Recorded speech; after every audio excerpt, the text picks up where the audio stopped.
2,000 years ago, the King of Eden arrived, determined to reverse the curse unleashed by humanity. Jesus came on a mission to restore the lost sacred space once normal in the Garden of Eden. With the intention to restore the sacred unity between humanity and Yahweh, the Messiah's every action carried the promise of hope. He showed us what it truly means to be human, awakening a new understanding in the hearts of those who followed him. Yet, the shocking turn of events left his followers in disbelief. At the pivotal moment in the divine drama, his lifeless body lay in the tomb. Hope seemed entombed with him. It appeared like the serpent had won. But the grave could not hold the author of life. As Jesus burst forth from the now empty tomb, a new age dawned for humanity, a moment where a great mission unfolded, leaving no room for apathy. Because when he emerged from the grave, Eden was unleashed.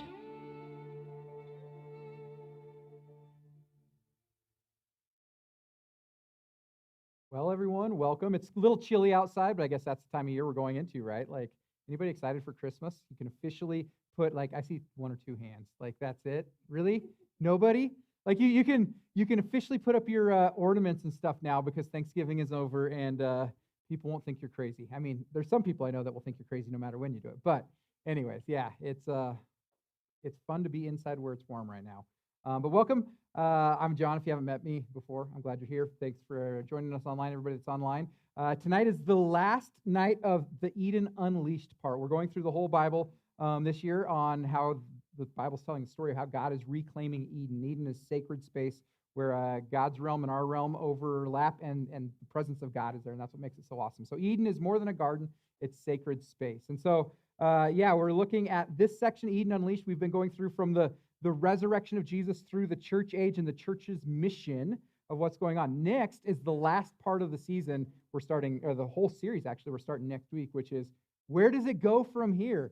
How does Jesus end it? So for everybody that wants to go down that road, that's where we're going to be starting next week, so don't miss out on that. But welcome. I'm glad you're here. If you want to follow along, there's digital notes in there you can do, that kind of thing like that. So I'm going to pray, and then we're going to jump into tonight. So dear Heavenly Father, I thank you for your word. I thank you that you have this big mission in front of us, God, and it's not easy, but it's totally worth it. So, God, I pray that as we spend some time tonight looking at what it means to be a follower of you, how the things you're calling us to do, even though they seem so difficult, they're so worth it. So, God, I pray that as we look at your word tonight, that you would speak to us, that you would help us have an encounter with you that changes us to be a little bit more like you. We ask this in your holy, precious name. Amen. So, how many of you guys like to wake up in the morning? Maybe I should phrase it that way, because I know not everybody likes to wake up in the morning. But like, what drives you to wake up? Have you guys ever like wondered that? Like, what gets you excited? How many of you guys wake up in the morning like ready to go for the day? Like, there's something I have to do. I have to get at. Like, I just can't stay in bed any longer. Like, the older I get, and maybe it's just because I'm old now. But like I when I was younger, I loved sleeping in. But now like once like 4:35 a.m. hits, sometimes I'm like, I can't be in bed any longer. Like, I got to get going. Like, what drives you to wake up? Have you guys ever wrestled with that? Or maybe you know, maybe you don't. Maybe you don't like getting up. I remember going on youth group trips, and there would be some of the kids that were terrible at waking up, and so they'd set an alarm. And they'd set an alarm like every 5 minutes to go off, and it's the most obnoxious alarm ever, and they won't wake up. And so their phone is just going off, or their alarm's like waking like constantly, and they like, you got to get up at 8 a.m. or whatever on the youth trips. They would set it at like 5 because they think they got to do like 6 hours of makeup or something. And so like, yeah, like it'd be going off every 5 minutes, and they won't get out of bed, and you're just like, smash the alarm. But like, for those of you that get up in the morning, that you like to wake up, what is it that drives you? Or do you have something that actually wants to make you wake up in the morning? Have you wondered, like, why do you exist? And believe it or not, it's actually for more than coffee, right? Like, when you realize that there's something more to life than coffee, that I'm not getting up because I can have a drink of coffee in the morning. I'm getting up because there's a mission to go to. There's something there's something big to do. That's exciting. And maybe you've never experienced it, but I'm convinced that like that's what God's calling us to do. Like, being part of this plan that God is doing of reclaiming Eden, setting the world right. Like, there's something in it that drives us to get up in the morning, to to go. And maybe you haven't experienced it yet, but it's there and it's awesome, I promise you. And so the thing I've noticed, though, is like when we lose sight of the mission, when we lose sight of the thing that should be driving us, before long, our actions start following, right? Like when you lose sight of what the big plan is, when you lose sight of the big picture, your actions after a while just start kind of going all over the place, and you end up feeling like you have no purpose in life. And I'm convinced that being a follower of Jesus requires situational awareness, right? Like maybe you've been in like a military realm or something like that, or different things like where you need situational awareness. Like you have to know the big picture, you have to know the objective, you have to know where you're going, and then you have to know the situation, because then you can always get back to the main objective, right? Being a follower of Jesus requires situational awareness. Otherwise, you might do something like this. Now, you guys know I can't do anything without a football illustration, right? Just because it's just part of the game now at this point, right? So I don't know if this is a still frame. The whole thing's not this blurry. I just got to pause it here to set up the story. Now, it's a high school football game, and so you know that the film works a little rough because grandma out there doesn't know how to use her iPhone yet. So what's getting ready? Number 8 right here in the red. He's about ready. The ball's right here coming. He's about ready to make the most epic reception and go for a touchdown. So here is the play, and it is phenomenal. Everybody's like shocked that and then of course grandma has to figure out to get the phone flipped over, and he's running down the sideline, and right before he gets into the end zone, do you guys catch that? He got tackled by who?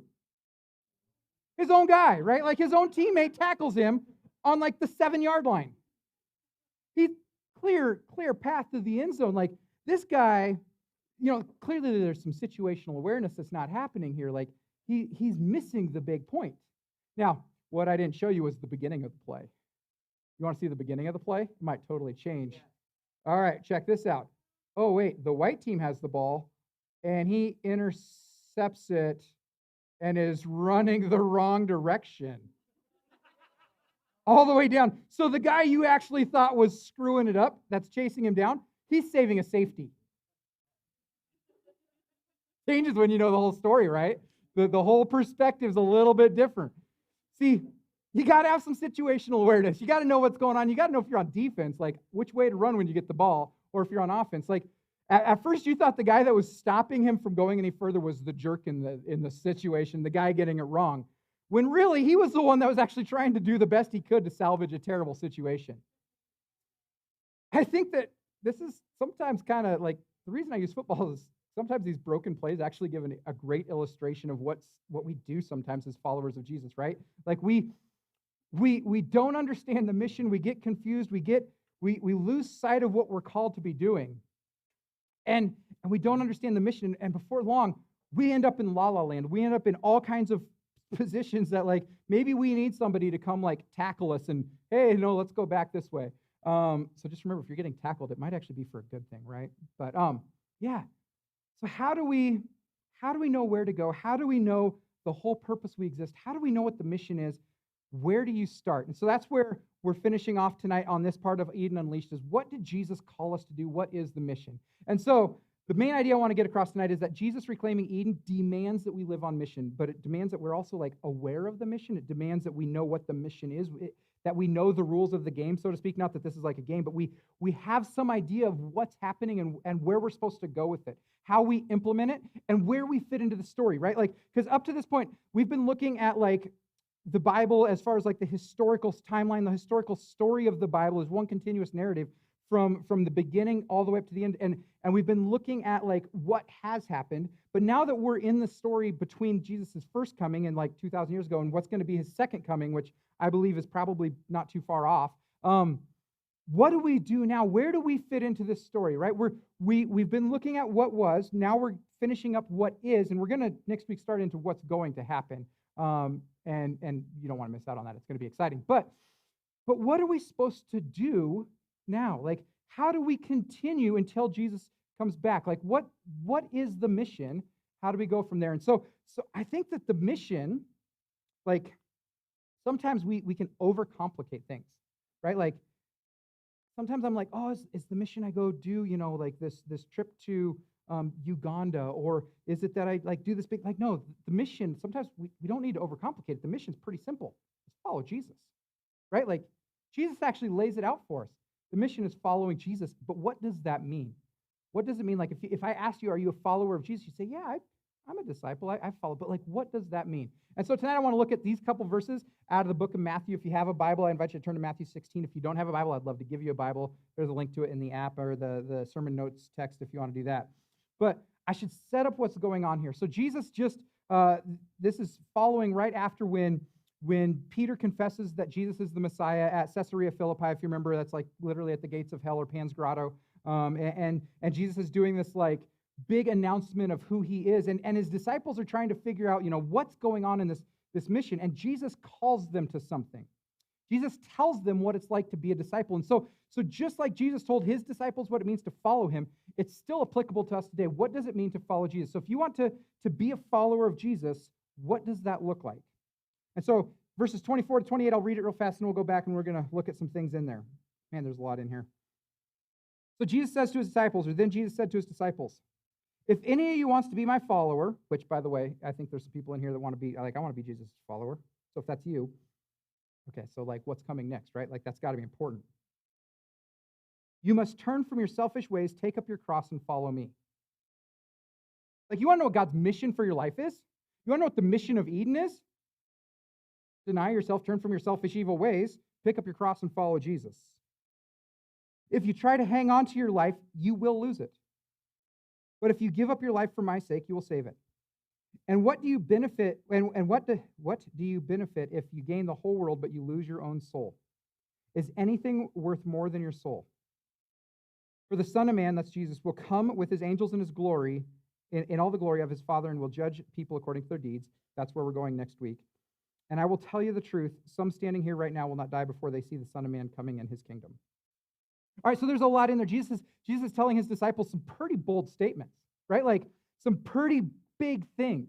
He's saying, if you want to follow me, this is what it looks like. If you want to know what the mission of Eden is, what you're called to do, the reason you wake up in the morning, the reason we jump out of the day, and we'll maybe hit some coffee on the way, but that's like not why we're getting up. Like that whole thing, it's to deny yourself. It's, turn from your wickedness, turn from your selfish, evil ways, pick up your cross and follow Jesus. Now, that sounds kind of, I don't know, harsh, maybe?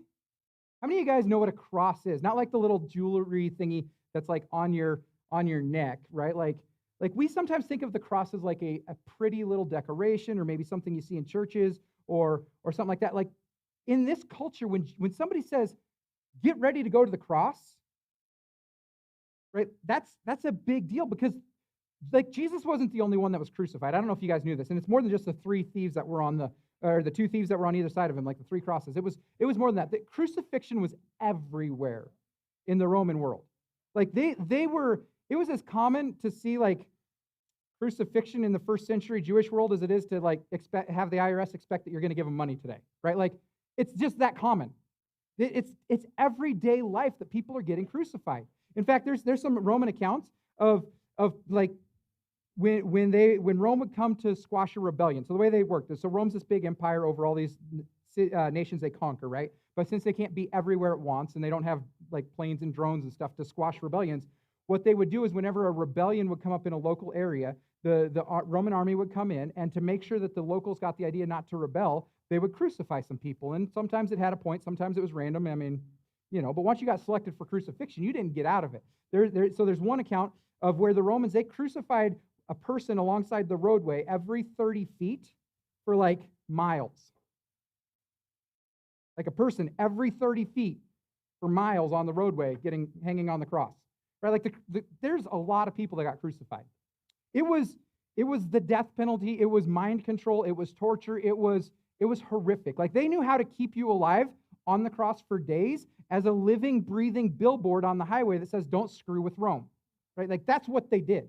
And so when Jesus is telling the disciples, hey, pick up your cross, like the criminals, the people that were crucified, sometimes they were criminals. Jesus wasn't a criminal. Like they carried their cross. It was like, not only are you going to go get executed, but carry your execution thing to where you're going to get executed at, right? Like it's a total sacrificial laying down of self-denial, right? Like following Jesus means imitating Jesus. And what Jesus did is he sacrificed himself. He laid down his desires, his everything, because it, for the sake of the gospel, for the sake of restoring humanity to God. And so when Jesus is saying, like, pick up your cross, be willing to let go of everything, like it is, oh, you got a bingo? Oh, well done. You got the regular bingo? All right, so I'm looking for an X, and then I'm looking for a blackout. Man, Jonathan wins like every week. He's probably the best listener in the room. Do you think so? Should we hold a vote and see if we cut off Jonathan? All in favor say aye. Oh, wow, Jonathan. Wow, they're like, okay, man. Oh, I think, here's the key. I think he shows up early and he cherry picks the cards. So, I don't know, I'm just kidding. But you could show up early and cherry pick the cards. Yeah, so like, Jesus is saying, like, to follow him means you have to be willing to follow him. Like, you got to imitate Jesus. Like, taking on the way of the sacrificial lamb is being willing to sacrifice for the sake of recognizing what's at stake, right? Like, this Jesus saying, lay down everything, let go of everything of this world, die to self, and follow Jesus. It's a letting go of everything. Like, it's a death sentence to everything that is tied to this world and is saying yes to Jesus. Like, you can't passively follow Jesus. You can't, like, accidentally do it. Like, I have a dog that I know I referenced. Well, my daughter has a dog, so therefore he's kind of my dog, unfortunately. But, like, this dog, he will follow me anywhere as long as there's something in it for him, right? Like, if I have food and I'm holding it in front of my face, man, he will be fixated on my face. He doesn't care about me. He cares about the piece of bacon, right? And if I set the bacon down, all of a sudden he's fixated on that and not me. But, like, if I hold it here, I can walk anywhere and he will be glued in, locked on me. But if I set it down, he isn't. Because I can tell it's not actually about following me. There's something in it for him, he'll do it. But, like, Jesus is saying, hey, no, it's not about is there something in it for you or not. Like, follow me. Like, be willing to let go of everything and follow me. See, every moment of every day that we live in this call to follow him, in this mission of Eden, which is just laying down of ourselves and following Jesus, and that is the mission, because you'll point people to Jesus. Like, every moment of every day, the way we do or don't do that is actually telling a story about the character of Jesus, about who Jesus is, right? Like, when we live our lives, we're making claims about Jesus. When I cut somebody off in traffic, I'm actually making a claim about Jesus, believe it or not. Like, ooh. So true story, the whole reason we don't have renewal bumper stickers, I've had people ask about them, I really have. Like, the reason we don't have renewal bumper stickers is because I know how some of y'all drive. I know how I drive, right? Like, and sometimes maybe it's unintentional, right? Not throwing out any names or nothing, but, like, I also know a lot of police officers in this town, and so I'm, like, trying to associate, like, do I want to have stickers there when the cops I'm trying to witness to are pulling cars over? But no, like, everything we do, the way we treat people, the way we behave, the way we treat our friends, our family, our spouses, the way we have integrity at work, the way we are honest or dishonest, like, everything we do, if you claim to be a follower of Jesus, everything you do of every moment of every day is making a claim about the nature and character of God. That's why it's so important, right? Like, the way of Jesus, the way of the Lamb is self-denial. It's recognizing that there's something bigger than us. The gospel is very not self-centered, right? Like, it's very focusing on the glory of God and being willing to lay down your life. This here wasn't even planned, and then I got this text message today from a friend that he knows a lot about the Bible. I'm trying to help him understand the gospel, I think, but he's very, very knowledgeable of religious things, but I don't know if he claims to be a follower of Jesus. But he sent me this text message today, and it saddened me. And so I blocked out his name so you don't know who it is, but this was like at 10 o'clock this morning I got this. It says this right here.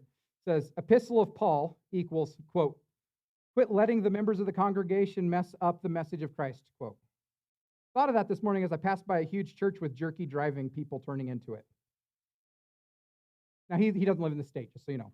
I won't even tell you what state he lives in, but it's not South Dakota, so you don't know who he is or you don't know the state that he's in. But it's just like, this guy who knows what followers of Jesus, according to Scripture, should live like, he sent this to me like, Paul's saying, like, live like a Christian. Like, that's his understanding of the gospel. But, like, even the way people that were going to worship Jesus this morning are cutting him off in traffic, he's texting me saying, man, is that really how Christians act? Like, that breaks my heart. Imitating Jesus involves all parts of our lives. That's the Edenic mission. That's the mission of setting all things right under the lordship of Jesus, and following him is recognizing that Jesus should have access to all of us. Jesus should have access to every part of our lives, and it means that we follow Jesus in everything. It's imitating him. Like when you become a disciple, like back then when people would, like teachers and stuff of the Pharisees and stuff would have somebody follow them or disciple them, like to teach them how to do whatever it is they're doing, like they would actually try to like mimic everything, right? So if I had somebody following me that I'm teaching or training, they would try to walk like me, they try to talk like me, they try to sound like me. They like, you literally try to like almost become the person. Like that's what Jesus is inviting us to do. Not that you can be God or you can be Jesus or anything like that, but like in a way, Jesus is inviting us to imitate him in everything. To live our lives in such a way that people see him when they're looking at us, right? Like the way we live our lives actually shows who or what we worship. What we sacrifice to shows what we worship. Like I know in my life, there was a time when it's like, man, I don't even know if I want to go to church. That sounds like a lot of effort. I mean, we go for like a whole hour. And there's, it's work. There's people that I don't want to talk to. Like it's hard. That's difficult. I got to walk. Like, we were at a church that the parking lot was a little bit bigger, so it's not like right outside the door here like you guys get. We had to go like across the field to get in. And it was like we had to drive like 30 minutes to get there. And it was, you drive and then, because we lived out in the middle of nowhere, but like it was difficult. I was willing to drive like 8 hours to go to a Husker game and park 17 miles away and pay $5 for parking and walk through crowds of people and pay $74 for a hot dog to try and climb up a whole bunch of stairs and sit on the hardest bench in the world outside where it was cold to watch a team that I worshiped. Right? Like, think about that.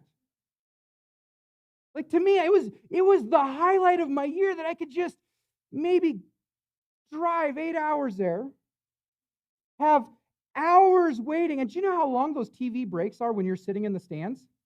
Like, you don't even have commercials to watch. You don't like the commercials? It's more boring in the stands. But it was so exciting. I came back. I drove 8 hours back. I talked my dad into driving fast when I was tired. He got a speeding ticket. He's never let me drop that since then. Like, that was the highlight. Man, I had to get up. I had to get there. I had to walk like 40 yards to get across the parking lot. Person at the front door didn't even know my name. Coffee was cold. See where I'm going with this? Like, that's my own heart. And I'm not trying to, like, I don't want to motivate with guilt and shame, but it just came down to me to realize that, like, I was willing to sacrifice to something I worshiped. And when I did, I realized what I was sacrificing to, it revealed the God of my life. And like, the older I get, the more I realize how limited time is. Like, you can come up with more money. You can come up with more resources. You can, like, whatever. Like, you can't come up with more time. There's nothing you're going to do to make your life go longer. So when you sacrifice your time to something, man, that is the greatest statement of showing worth. And so, like, if you have this limited resource of your life and limited resources within life of all these different things, don't you want to know that you're sacrificing it to something that is worthy of it going to? Right? Like, if you know that it's going to get you somewhere or be beneficial to you, then it's more willing to say yes to it. Like, for example, right now, if I asked you to give me $10,000,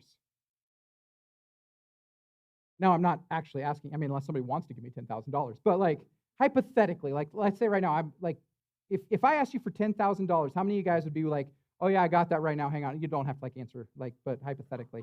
Like, I mean, if hands start going up though, man, we're gonna do some talking. No, just kidding. I have to wait.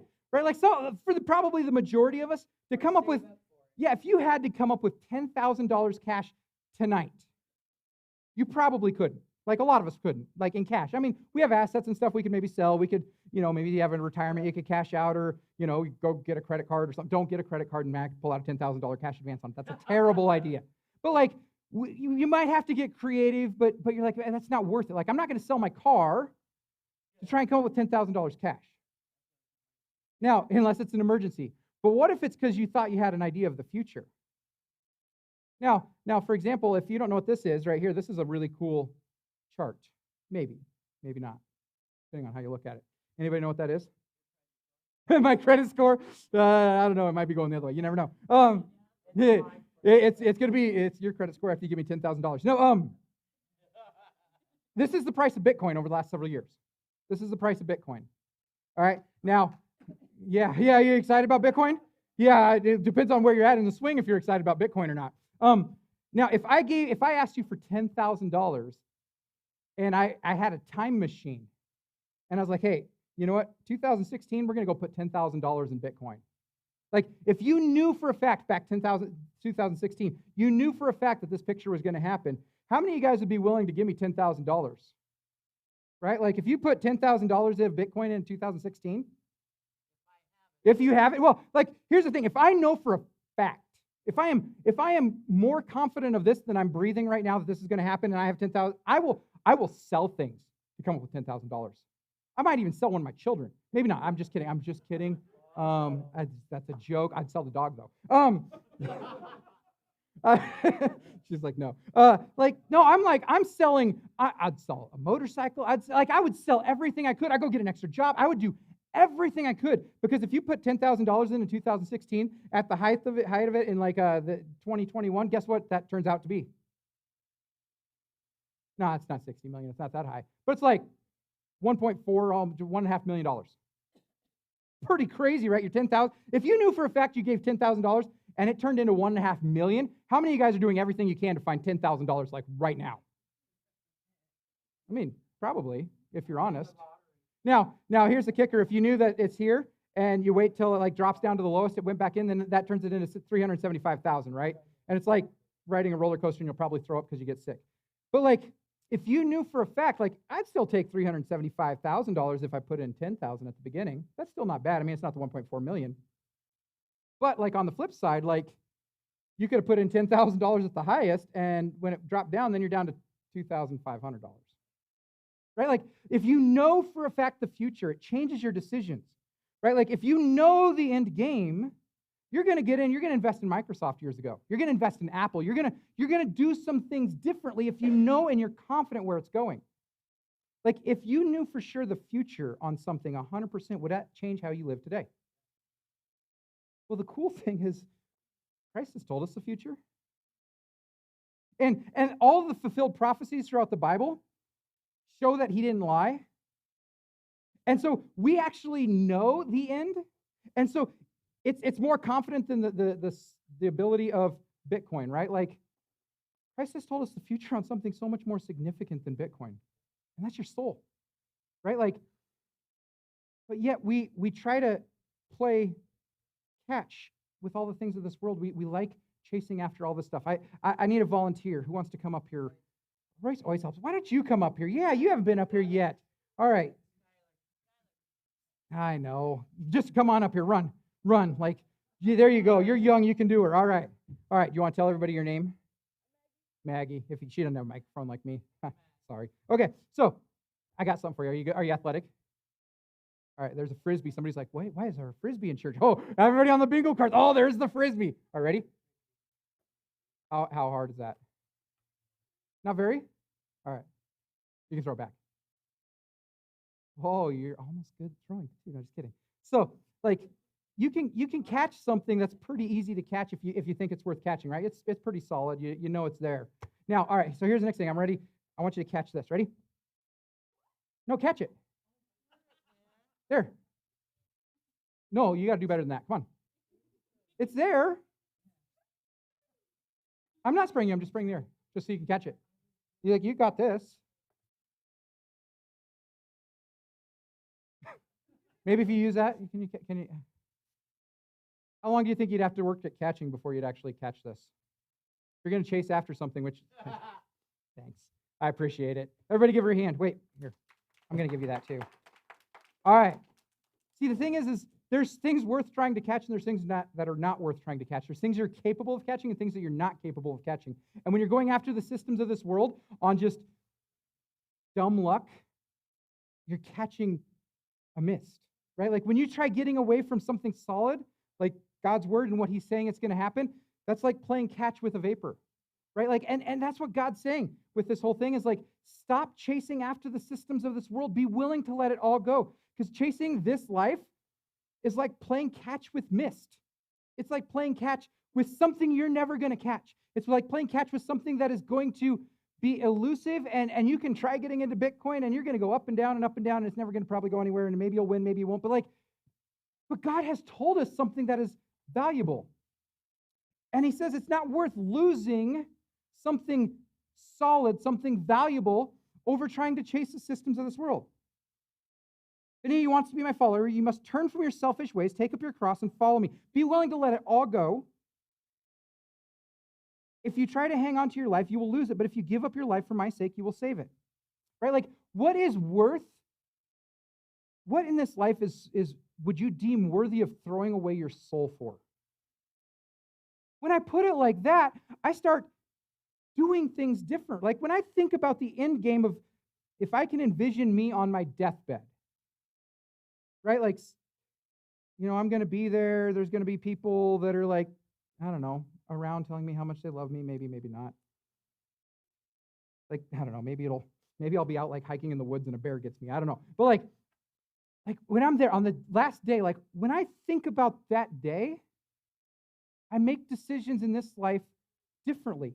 Of what do I spend my time on? What do I spend my resources on? What do I do in my spare time? What do I say yes to? What do I say no to? Because like when you say yes to something, by default, you're saying no to something else. So when you say yes to following Jesus, it requires you to say no to following the world. But when you say yes to following the world, by default, you're saying no to Jesus. You can't do both. If you try to hang on to your life, you're going to lose it. But if you give up your life for my sake, you will save it. Like worshiping Jesus by being a disciple, by letting go of everything and following him, actually is the investment that works in the end. It's the plan that works in the end. What does it benefit you if you gain the whole world but you lose your own soul? Is anything worth more than your soul? Because we know the end, right? Like we know where it's going. And so the reason we live this way to show off people a picture of the gospel, a picture of Jesus, is because we want to represent him well. I love how like Paul said, imitate me as I imitate Christ, or follow me as I follow Christ. Like it's this idea of like, I found this meme, I love it, right? Like here's Christ, here's Paul, and there's me trying to do my best. But like follow Jesus in such a way that if others follow you, they will be following Jesus. Now think about this. If somebody spent their morning identical to how you spent your morning this morning, would they be following Jesus? If somebody's checkbook looks like your checkbook, would they be following Jesus?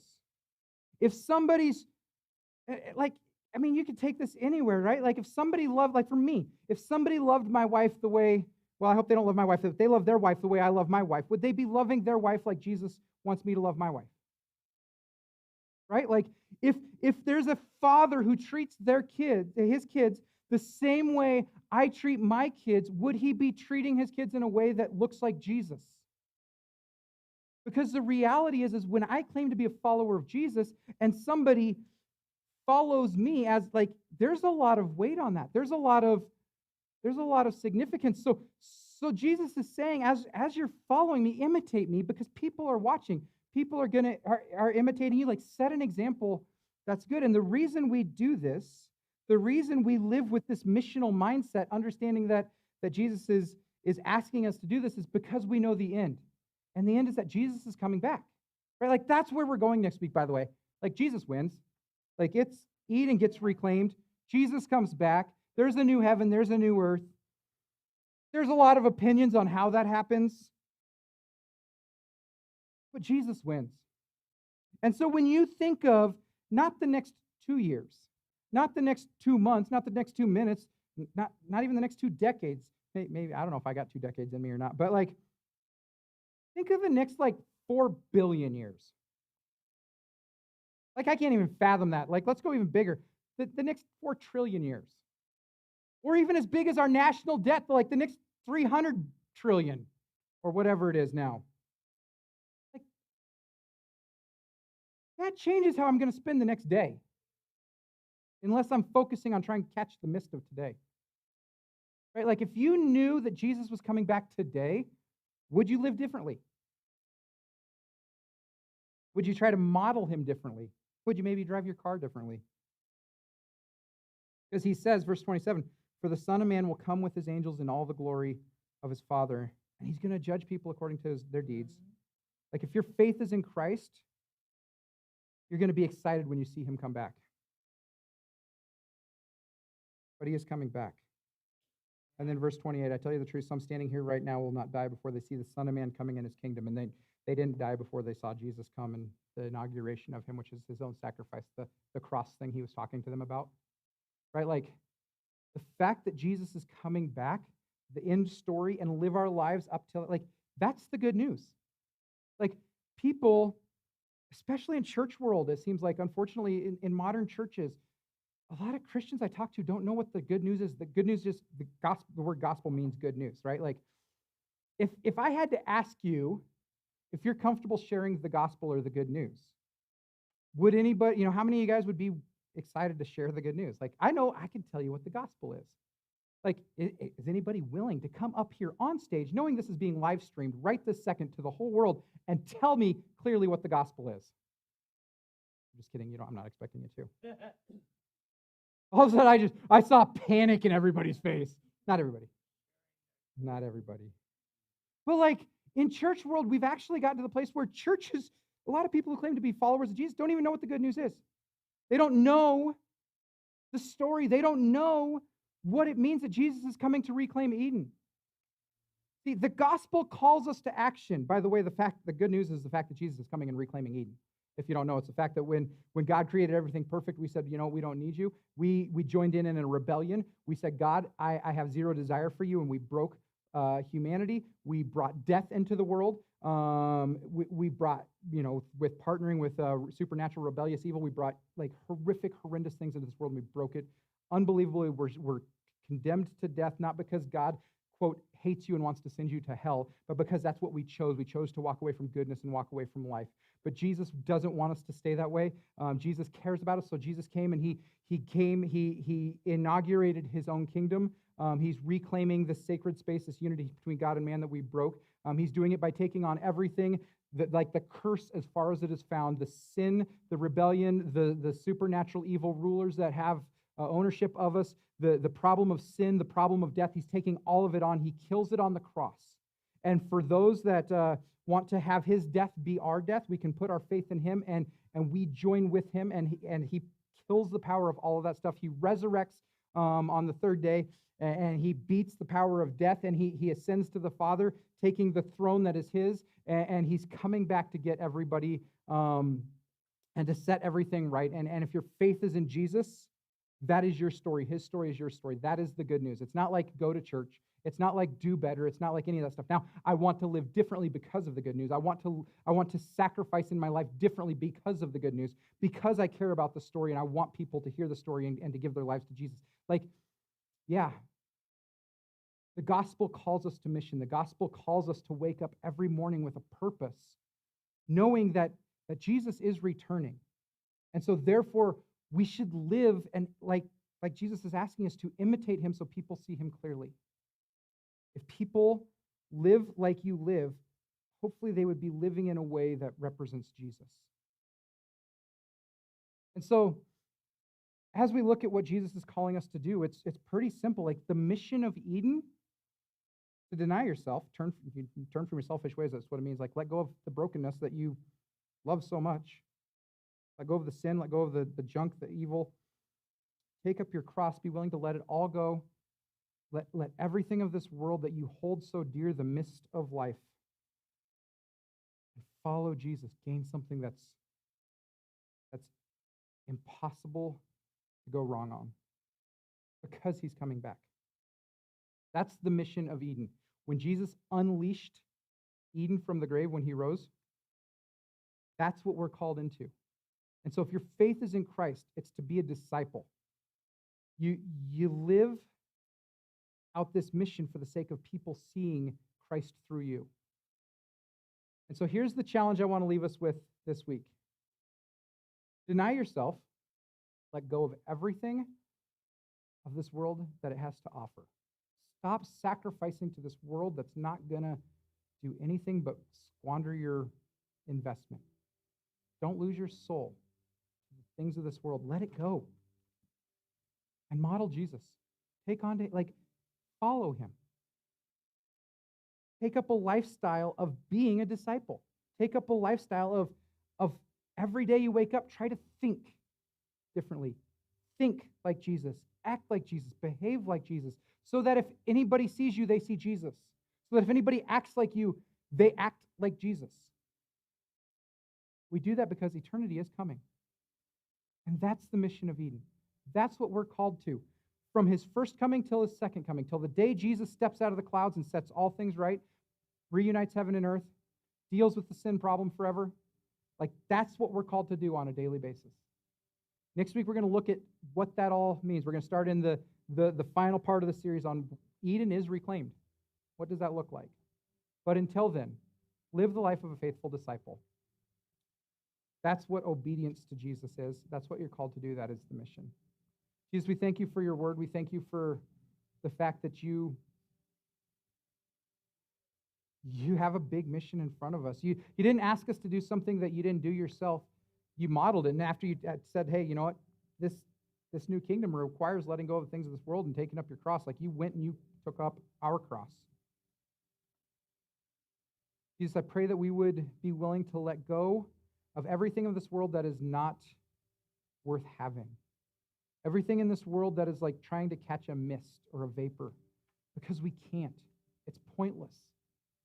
God, I pray that we would keep our eyes on you and catch something that is real, something that does pay off in the end. God, I pray that, we would live our lives with that reality on every level of our daily moments. That we would live with the end in sight. So when you come back, or when we're standing in your presence, we can hear the words, well done, good and faithful servant. You discipled well. You followed me well. You pointed others to me well. Because you let go of the things of this world and you hung on to Jesus. God, I pray that that would be true about this church. God, I pray that if there's anybody in this room that hasn't said yes to being a disciple of you, that tonight would be the night that they give their life to you. Tonight would be the night that they say, I'm not content with what this world has to offer. I'm not content with the what seems to be legitimate, and then I find out I'm chasing a mist. But I want something real. So God, I pray that if there's anybody who doesn't know you, that tonight would be the night that they say, man, I want something real. I want Jesus. So Jesus, we thank you for what you're doing. We thank you for what you're going to do, and we thank you that you are coming back, and there is the promise and the hope that we can hang on to, that we know the end. We praise you and we thank you. In your name, amen.